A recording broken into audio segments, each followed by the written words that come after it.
T20 series is going to my last race for Bangladesh cricket. All the supporting fans those have been really supporting and praying for me last 15-16 years. সিদ্ধান্ত পুনর্বিবেচনার অনুরোধ ভক্ত সমর্থকদের। টি থেকে এই মুহূর্তে মাশরাফির অবসর নেওয়ার যে সিদ্ধান্তটা উনি নিয়েছে আসলে এটা ঠিক করেনি। উনি কি ওনার আবেগে আপ্লুত হয়ে এই সিদ্ধান্তটা নিয়েছেন? ওনার মতো টাইগার প্লেয়ার, অ্যাকচুয়ালি বাঘের বাচ্চা প্লেয়ার ইমাজিন করা ইম্পসিবল একটা ব্যাপার। মাশরাফি থাকা অন্যরকম একটা শক্তি, অন্যরকম একটা, ঠিক আছে, মানে উচ্চবিত্ত একটা প্রাণ।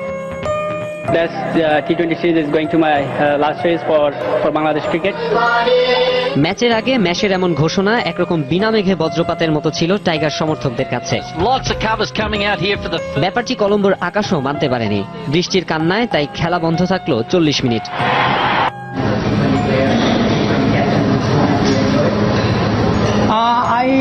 To be honest, I never enjoyed that format when T20 started. I played five World Cup, but I never enjoyed because maybe because of my injuries and others. This format is very quick and sharp, so you don't get enough chances to warm up your body with my legs, so it's very hurting. And but still I keep going because cricket board was respecting me as a captain, and I was trying really hard to build this team as much as I can,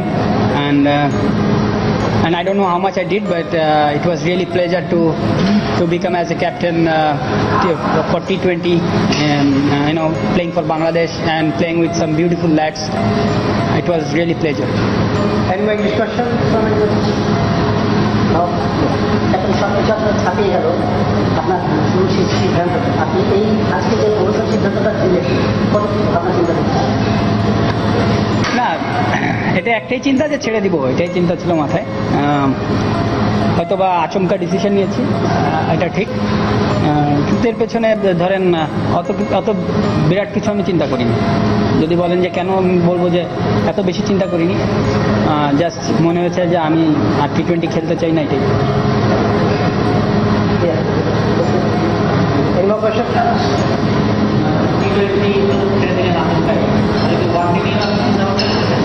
না, এই মুহূর্তে না, কারণ আমি আগে অনেকবার বলেছি কোনো কিছু আমি প্ল্যান করে করি না। তো আমার সামনে যেটা মনে হয় আমি সেটাই ডিসিশন নিই।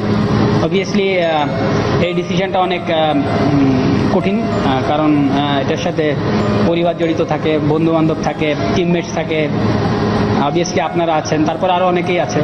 সো ডিসিশনটা এত সহজ না, বাট তারপরেও নিতে হবে যখন, হয়তো বা 2 দিন পরে নেওয়া আর আজকে নেওয়া একই কথা। সো আমার কাছে মনে হয়েছে তাই নিচ্ছি।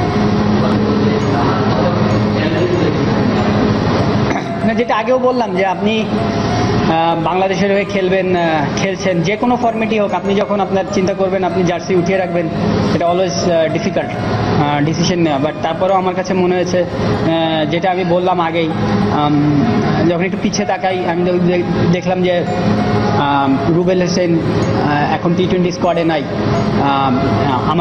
আই ডু বিলিভ যে ওর ফার্স্ট 11-এ থাকা উচিত ছিল, কারণ লাস্ট 2টা T20 তো 7 উইকেট।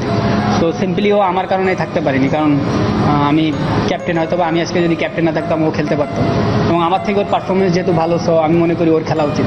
সো সিম্পলি আমার কাছে মনে হয়েছে যে এটা বেস্ট টাইম আমাদের ইয়াংস্টারদের গ্রো করা, তাদেরকে বিগ স্টেজের জন্য, লাইক টেস্ট ম্যাচ, ওয়ানডের জন্য তারা যেন প্রস্তুত হতে পারে আস্তে আস্তে। তো এটা আসলে একটা মাথায় কাজ করেছে। সরি, আমি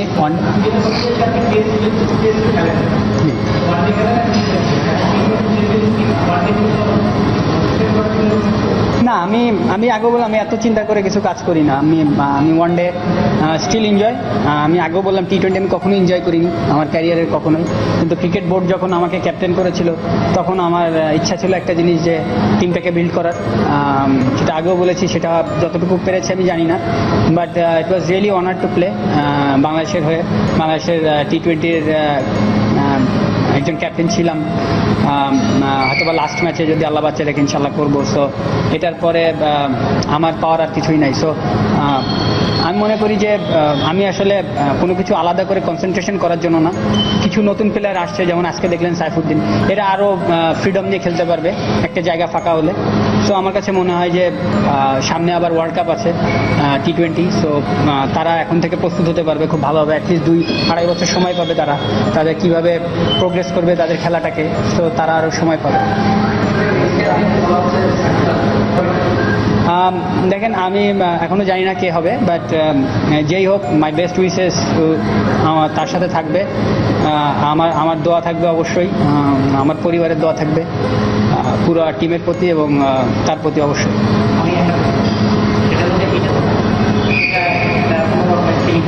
না, আমি আজকে যখন সকালে সিদ্ধান্ত নিই রাত্রে, তখন আমি জানি এই ধরনের একটা প্রশ্ন আসবে, জিততে পারলে শেষটা ভালো হলো,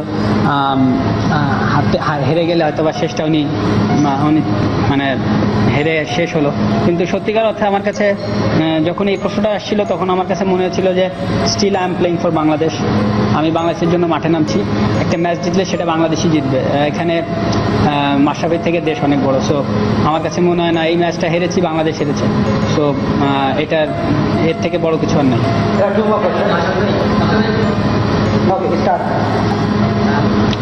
না, দেখেন, এই মুহূর্তে আলহামদুলিল্লাহ আমাদের টিমটা খুব ভালো গ্রো করছে। আপনি যদি দেখেন, আমরা সব ফরম্যাটে একটু করে ইমপ্রুভ করেছি, হয়তো বা ওয়ানডেতে একটু বেশি করেছি। আমার কাছে মনে হয় এই সময় কন্ট্রোভার্সি না তৈরি করে, আমাদের সবার দেশ, আমরা সবাই চাই আমাদের ক্রিকেট সামনে এগিয়ে যাক, এবং আমরা সবাই একই দোয়া করি। সো আমার কাছে মনে হয় না এই সামনে আলোচনা করার কোনো প্রয়োজন আছে। Best T20 series is going to my last race for Bangladesh cricket, and I'd like to thank to my BCB, Cricket Control Board, to my family and friends, obviously my teammates and coaching staff, and all the supporting fans. Those have been really supporting and praying for me last 15-16 years, so I'd like to thank them. একদিন না একদিন এটা হতোই। ক্রিকেটের চরম বাস্তবতার গল্পটা অকপটে বলে দিলেন এক যোদ্ধা। লড়াই যার রন্ধ্রে রন্ধ্রে, এমন বিদায়ের ঘোষণা তিনিই দিতে পারেন। মাশরাফি অবসরের ঘোষণা দিয়েছেন। এই খবরে বাংলাদেশের ক্রিকেট উদ্যান হতাশার ছায়ায় ডুবে যাবার কথা, কিন্তু স্বস্তির বিষয়টি হচ্ছে শ্রীলঙ্কার বিপক্ষে সিরিজ শেষে শুধু T20 জার্সিটাই তুলে রাখতে যাচ্ছেন ম্যাশ। টেস্ট থেকে অবসরের আনুষ্ঠানিক ঘোষণা না দিলেও সাদা জার্সিতে মাঠে নামা হয়নি বহুদিন। তবে ম্যাশ খেলা চালিয়ে যাবেন ওয়ানডেতে। T20 ক্যারিয়ারটা মাত্র 52 ম্যাচের, কিন্তু 10 বছর তো কম সময় নয়। এতটা সময় ক্রিকেটের নবীনতম সংস্করণে বুক চিতিয়ে সংগ্রাম করে গেছেন, কখনো ইনজুরিতে ছিটকে গেছেন, আবারও ফিরে এসেছেন। এসব তার নামের সঙ্গে বহুল প্রচলিত। সেসব সঙ্গী করেই T20 ঘরানার সঙ্গে মানিয়ে নিতে হিমশিম খাওয়া বাংলাদেশকে সবশেষ এশিয়া কাপে নিয়ে গেছেন ফাইনালে। ওয়ার্ল্ড T20-তে জয়ের মুখ না দেখলেও প্রশংসা কুড়িয়েছে তার দল। আন্তর্জাতিক T20-তে 52 ম্যাচে 39 উইকেট আছে মাশরাফির, 19 রানে 4 উইকেট, তার ক্যারিয়ার সেরা বোলিং। ওয়ানডের মতো দেশের হয়ে T20 অধিনায়কত্বের খাতাতেও দাপট ম্যাচের। 26 ম্যাচে 9 জয়, অধিনায়ক হিসেবে দেশের হয়ে সেরা সাফল্য। শ্রীলঙ্কার বিপক্ষে প্রথম T20-তে মাঠে নামার আগে সামাজিক যোগাযোগ মাধ্যম ফেসবুকে ম্যাশ জানান, উদীয়মান ক্রিকেটারদের সুযোগ করে দিতেই অবসরের সিদ্ধান্ত নিয়েছেন তিনি। বাংলাদেশ জাতীয় দলের হয়ে T20-তে 10 বছরের বেশি সময় প্রতিনিধিত্ব করাটা গর্বের বলেও জানান তিনি। একই সঙ্গে নতুন অধিনায়কের জন্য শুভকামনা জানিয়ে রাখেন নড়াইল এক্সপ্রেস। এ প্রজন্মের কাছে লাল সবুজ জার্সিতে প্রাণপ্রিয় একনিষ্ঠ এক নেতার নাম শুধুই মাশরাফি। এই খেলাটি এমনই, পারফরমেন্স আর অর্জন ছাপিয়ে কিছু চরিত্র বড় হয়ে ওঠে। মাশরাফি তেমনই, যার বিকল্প শুধুই তিনি। বাংলাদেশের ক্রিকেট যদি হয় রঙিন ক্যানভাস, মাশরাফি সেখানে রং তুলি হাতে সুনিপুণ এক চিত্রশিল্পী। হয়তো কেউ দ্বিমত করবেন না, মাশরাফি টাইগার ক্রিকেটের এ যাবৎকালের সেরা অধিনায়ক।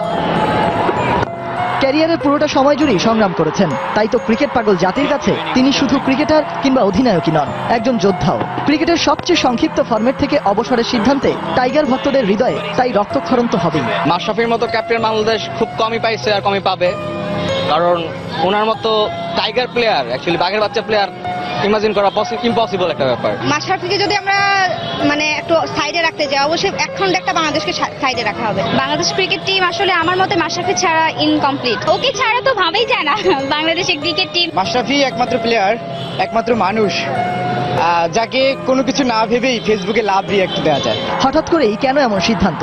ম্যাশ নতুনদের সুযোগ করে দেওয়ার কথা বললেও আবেগী ভক্তরা তা মানতে নারাজ। T20 থেকে সে নিজেই অবসর নিছে, সে কথা আসলে আমাদের বাংলাদেশের মানুষ, ঠিক আছে, এটা আমি মেনে নিতে পারি না। উনি কি ওনার আবেগে আপ্লুত হয়ে এই সিদ্ধান্তটা নিয়েছে, নাকি টিম ম্যানেজমেন্ট থেকে কোনো প্রেসারে নিয়েছে, সেটা আগে আমাদেরকে ক্লিয়ার হতে হবে।